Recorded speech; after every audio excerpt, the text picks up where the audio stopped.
মানসিকতা একটা বিশাল একটা পরিবর্তন দরকার আছে, কারণ এই বিপ্লবের পরে যে বিপ্লবটা হয়ে গেল আমাদের 5 আগস্ট জুলাই বিপ্লব বলে, আমাদের উচিত ছিল টার্কিকে ফলো করা। তুরস্ককে যদি আমরা ফলো করতে পারতাম, একদিনে যদি আমার মিনিমাম 30,000-40,000 পুলিশ সদস্য স্যাক করে দিতে পারতাম, তাহলে পরে এটা মানুষের চেঞ্জ হতে তাড়াতাড়ি। টার্কিতে এরদোগান প্রশাসন করেছে এটি? করেছে। শুধু পুলিশ কেন, পুলিশ এবং এটি সম্ভবত দুইটি ফোর্সের মধ্যে এই নিয়মটাও আছে। হ্যাঁ আছে। এবং ওখানে তো পোশাক পরিবর্তন করা নেই, মানুষের তো পরিবর্তন করতে হয়েছে ওনাদেরকে, এবং এটা করতে পেরেছেন বলে এরদোগান কিন্তু সাকসেস হয়েছেন এবং এখন উনি ক্ষমতায় আছেন।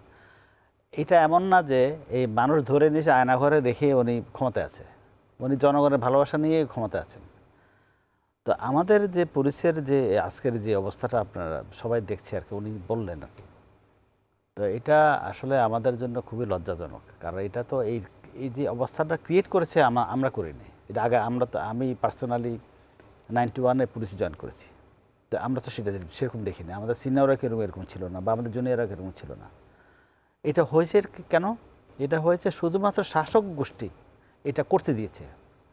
এই হারুন তো শুধু একটা পাপেটের মধ্যে যা বলছে তাই করছে, সে সাহসের সাথে করছে, কনফিডেন্টলি করছে, এবং সে এই জন্য প্রচুর তা গিভ অ্যান্ড টেক হয়েছে। তাকে সে করতে এসে তাকে দিতে হয়েছে, সরকার তাকে দিচ্ছে, সে করেছে। এবং এটা তো কোনো মানে সভ্য দেশের ইয়ে হতে পারে না যে হারুনের বাতের হোটেল। তো এটা একটা মানে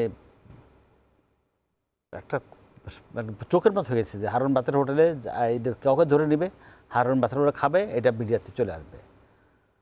তো এটা চলে আসা মানে হলো যে একদিক দিয়ে এই যাদেরকে ধরে নিয়েছে তাদেরকে ডিফেম করানো, আর আরেকদিক দিয়ে বোঝানো যে না বেশি কথা বললে এইভাবে কিন্তু হবে, অন্যরা কিন্তু সাবধান করে যাও। এবং আমাদের যে ছাত্র আন্দোলনে যারা সমন্বয়ক ছিল, সমন্বয়ক তো ধরে নিয়ে গেছিলো, এবং এদেরকে কিন্তু ভাতের হোটেল মতো খাওয়াই আবার যে মিডিয়াতে নিয়ে ইলেকট্রনিক মিডিয়াতে প্রচার করেছে বহুলভাবে যে এবং সব ঠিকঠাক হয়েছে, কোনো অসুবিধা নেই, ওরা ওদের মধ্যে কাজ করতেছে। তো আজকের এই অবস্থাটা হয়েছে শুধুমাত্র আমাদের শাসক গোষ্ঠীর আশ্রয় প্রশ্রয়।